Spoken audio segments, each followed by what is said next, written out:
অসহযোগ আন্দোলনে রাজধানীর মোড়ে মোড়ে বিক্ষোভ, ধাওয়া পাল্টা ধাওয়া, সংঘর্ষ। বঙ্গবন্ধু মেডিকেল বিশ্ববিদ্যালয়ের ভেতরে গাড়িতে আগুন, ভাঙচুর। জেলায় জেলায় সড়ক মহাসড়কে অবস্থান। পাবনা, মুন্সিগঞ্জ, বগুড়া, রংপুর, মাগুরায় সংঘর্ষে নিহত 10। আমার ভাইয়ের রক্ত আমরা ফেরত যেতে দিব না। এক দফা এক দাবি আমাদের, সেটা হলো গিয়ে ওনাকে নামতে হবে। ছাত্র সমাজের এখন এক দফা এক দাবি, এই সরকারের পতন।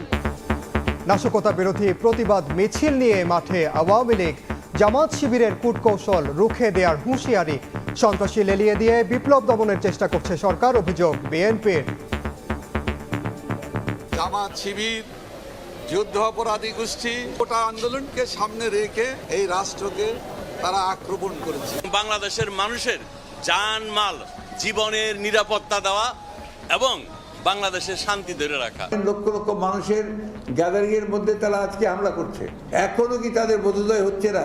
আমি প্রে করি, প্রার্থনা করি তাদের সম্বিত ফিরে আসুক। দেখছিলেন প্রধান শিরোনাম। দুপুরের সময় সঙ্গে আছি আমি ওমর ইনান। এবার অন্যান্য শীর্ষ সংবাদ। আন্দোলনকারীদের ওপর পুলিশের গুলি বন্ধ চেয়ে হাইকোর্টে রিট খারিজ। আইন শৃঙ্খলা রক্ষা বাহিনীকে আইনের নির্দেশনা মানার আহ্বান। রাজনৈতিক উদ্দেশ্য দেখছে বাদী পক্ষ। এনবিআরের পাওনা 666 কোটি টাকা ডক্টর ইউনূসকে পরিশোধ করতে হবে, হাইকোর্টের রায়। আপিলের ঘোষণা আইনজীবীর।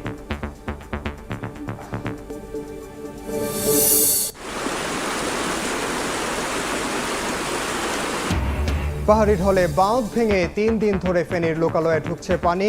তলিয়ে 3 উপজেলার অর্ধশত গ্রাম। লক্ষাধিক মানুষের দুর্ভোগ চরমে।